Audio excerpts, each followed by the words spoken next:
let's do this. All right. So this is going to be section 3 and section 4 together. We're going to talk about major types of government to start off. First major type of government is autocracy. Have I ever heard of autocracy before? Not autocracy, but autocracy. Right? What is an autocracy? Any guesses? Ruled by one person. What does it sound like? What does this definition sound like? A dictatorship. It sounds like a dictatorship because it's exactly what it is. All right? An autocracy is the formal name for any type of government where one person or a small group has all of the power. It is the oldest and one of the most common forms of government in the world. Can anyone name an autocracy that's currently in place? There's a bunch of them. North Korea, China, Cuba, right? Great Britain used to be an autocracy, right? They used to have a monarch who had all of the power.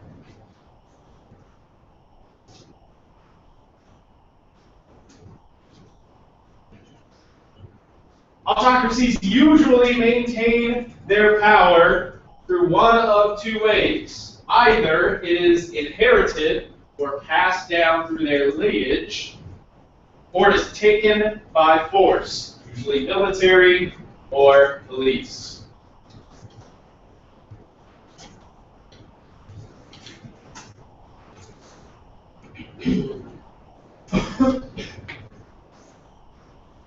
Now, for your Vine quizzes, I'm basically going to put the major types of government in a hat, and your goal is going to be to demonstrate to me what type of government you are, how your power is passed or maintained, and what your economy is in 6 seconds.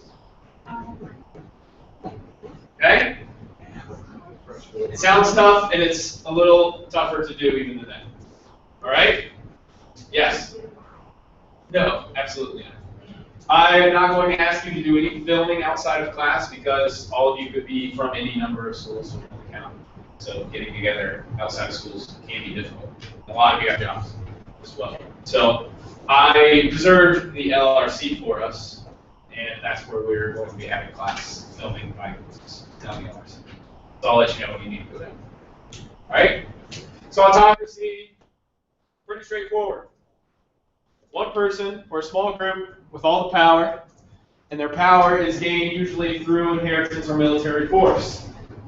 One subtype of autocracy is a totalitarian dictatorship. All right, totalitarian dictatorship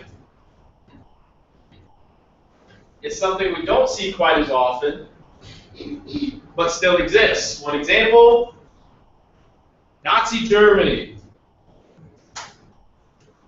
Kim Jong-un in North Korea currently.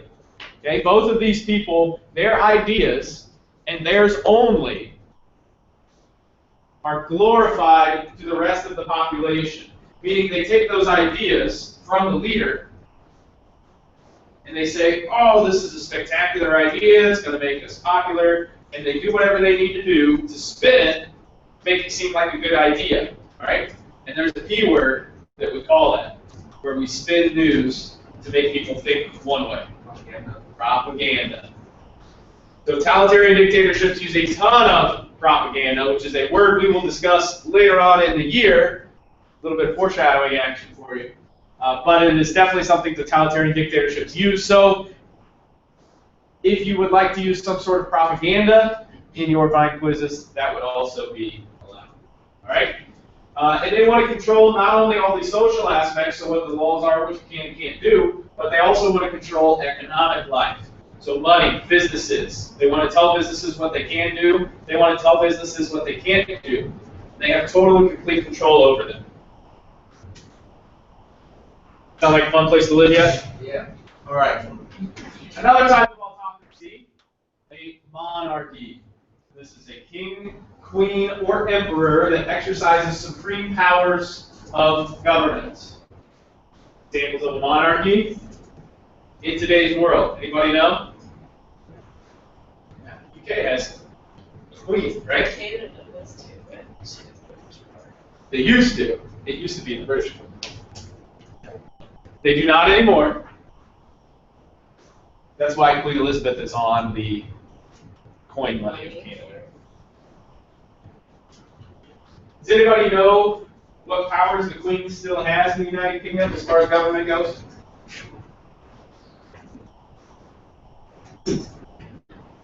So they used to have total and complete supreme power. Then things changed and they went to a constitutional monarchy, we'll talk about, and the monarchy lost a lot of powers. They've lost so many that today the monarchy of the United Kingdom has one power. The only power that the monarchy of the United Kingdom has is to basically veto and stop certain laws from going into effect. However, British monarchy has not used this in over 100 years. Right? Did anybody hear lately about the law that was passed in Congress and the Senate? Yeah, and we had a presidential override for the first time in President Obama's presidency. Like letting people sue Saudi Arabia for 9/11. Correct.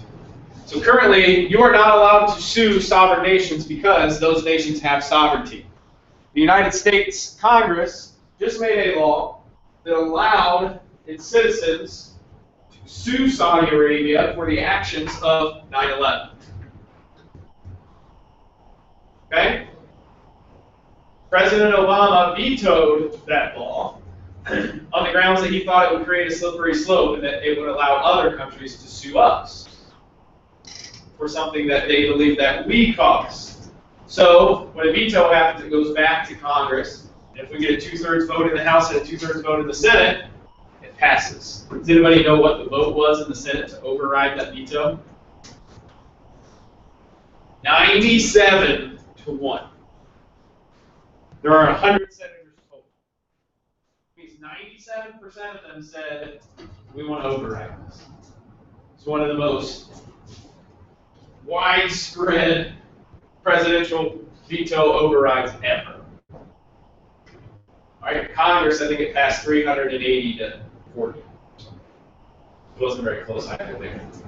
All right, now, monarchies, one unusual characteristic about them is they usually inherit their power from their ancestors, and they have complete and unlimited power. Another way for monarchs to gain their power is through something we've already talked about.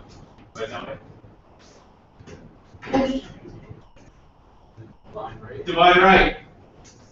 When God or gods tell you that you have the power, and for some reason people decide it's a good idea to believe. Right? Whoever's saying that, I'm going to give you a gold star. Gold star. All right. Any questions before we move on? We're almost ready to start talking about America.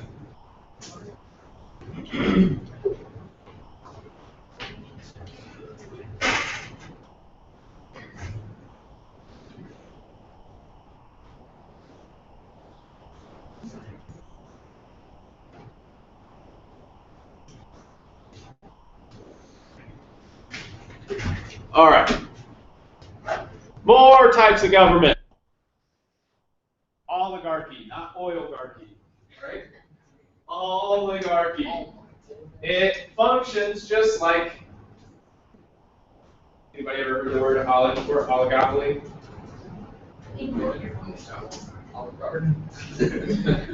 That happens every year.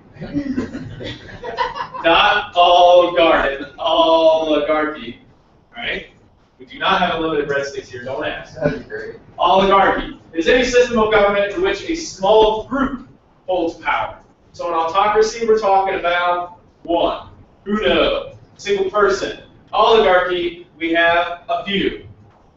Okay, not many. It's usually a pretty small group of people. And a lot of people call China an oligarchy because they have a small group of communists that determine what sorts of media are released to the rest of the country and determine economic matters and things like that. Right? So an oligarchy is a system of government in which a small group holds power. There are a few ways oligarchies can, derive their power. Some of it's from wealth. If you have a bunch of money, right? So can anybody give me an example of somebody who had a bunch of money and therefore had a bunch of power within a country? Not Donald Trump because he has no power yet. But I was thinking families in Saudi Arabia and Osama bin Laden. Osama bin Laden's family was extremely wealthy. Extremely wealthy. Originally born in Saudi Arabia, his family made money producing, guess what? Oil. Yeah, Saudi Arabia. So Osama bin Laden was well liked by the people in Afghanistan, Pakistan, and Iraq because he gave them a bunch of money to sort of buy their support. And he funded them and gave people jobs and gave them missions and things to do. So he derived his power from his wealth, from being wealthy. He gained power. Now, Donald Trump will fall in this category. He will not be an oligarch, but he will fall in this category of deriving his power from wealth if he's elected November. Right? After the debate, no. He did very badly. Military power is another way that oligarchies can gain their power. Anybody thinking of an example of this? Probably not. Thought I'd give you a shot. Anybody ever heard of a military coup? Yeah, you probably heard that at some point in your life. This would be a military coup. All right. So Russia in the early 20th century, China currently, their militaries have control. Cuba, they were part of a military coup. So military strength can also be a way to oligarchy power. Social position, or any combination of the three. So social position can also get you power within power. All right, any questions about Olive Garden? All right.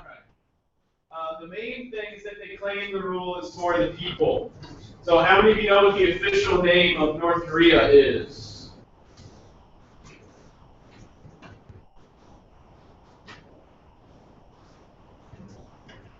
That's the acronym, not drunk.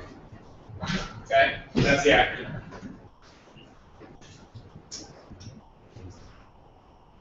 We should put this in parentheses because we say that in the United States, but they don't recognize that.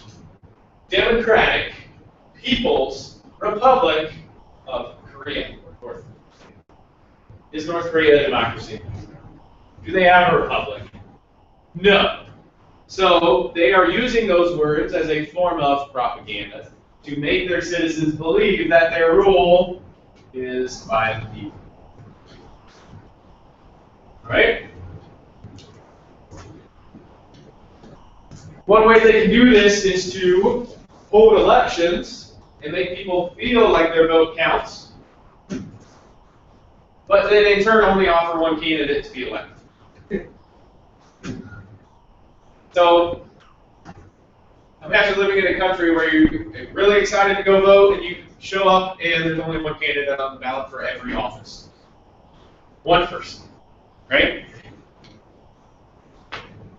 Now, North Korea had an election 2 years ago. Did anybody hear the results from that? I only laugh because it's pretty funny. What's an average voter turnout? Anybody know? What would you guess the lowest number you believe of the total population that shows up to vote for the president? 10%? Usually somewhere between 35 and 40% voter turnout. It's not a lot, right?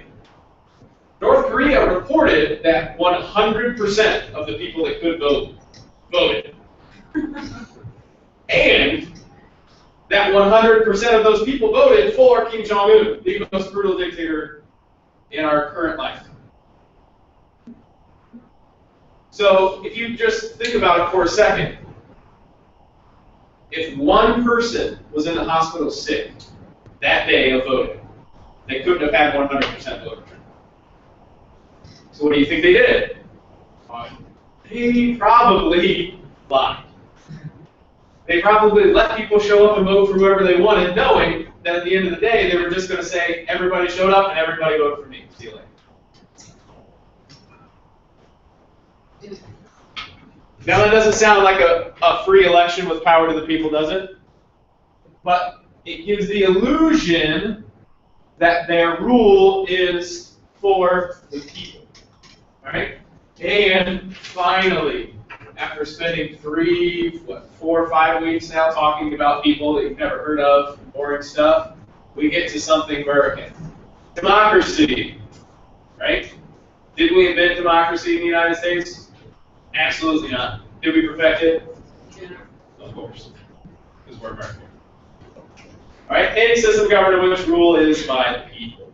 So power comes from the people legitimately, meaning it's not just a show or a way to use propaganda. It is a democracy. And there is more than one type of democracy. Alright? But the main idea in either type of democracy is that people hold the power. So our sovereignty in the United States relies solely on the people going out and doing stuff. Meaning they show up and vote, they go to council meetings, they make their voices heard. Alright? One type of democracy that is not very widely used, and is only used in extremely small areas most of the time, is called direct democracy. This is where people govern themselves individually as citizens. Okay? So what this means is there is no Congress. There's no House of Representatives. There is no Senate.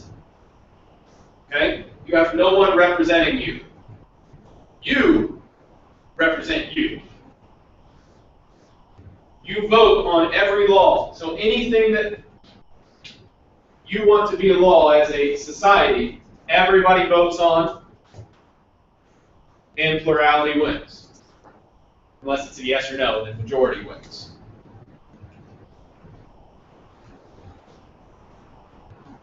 Whereas in the United States, we have a representative democracy, or a republic, where we elect representatives and people to make those votes on laws for us so that we can conduct our lives however we please. Right? So how many of you have ever voted directly on a law? Nobody. And guess what? I haven't either. We don't get to. Right? Very, very, very, very few instances in the United States where people have voted on laws directly. And they are almost always from popular initiatives, which is something we'll talk about a little bit later. So it can happen in a representative democracy, but it doesn't often. So here's the main difference between a direct democracy and a representative democracy. Last fall, Congress decided to take a vote to change the font of official government documents. I am not kidding you, no. Okay? Why did they want to change the font? Well, there was a number of reasons, but basically it came down to it saved them a bunch of money. Okay? So the font size was relatively the same, but it used less spaces, so it was printed on less sheets of paper, they didn't have to buy as much ink, yada, yada, yada, right? So they had to take time to vote on this. That's the thing. How many of you knew about it until I just said that? You heard about it? Yeah. It was published. You might have heard about it, but you heard about it after the fact. In a direct democracy, if we wanted to change the official font of our government documents, we would have to make every single person vote on it. So you start to see how tedious this could be. Hey, we need to change the font, so you have to vote today. And then the next day, oh, hey, we need to hire this contractor to fix this pothole in this road, so everybody needs to go vote on which person. So you have to go back to the polling place. Okay, direct democracies vote about 12 to 20 times a year. Doesn't sound like a lot, does it? That's at least once a month. Right? So how many of you have jobs currently? And how many of your jobs would like it if you said, oh, sorry, I gotta go vote today? Once a year? Maybe. Yeah. If you're a student in high school, for those of you that don't know, going to vote is an excused access. Can't miss the whole day, but it is excused. It's pretty cool. You also have to be old enough to vote. We will probably finish this tomorrow.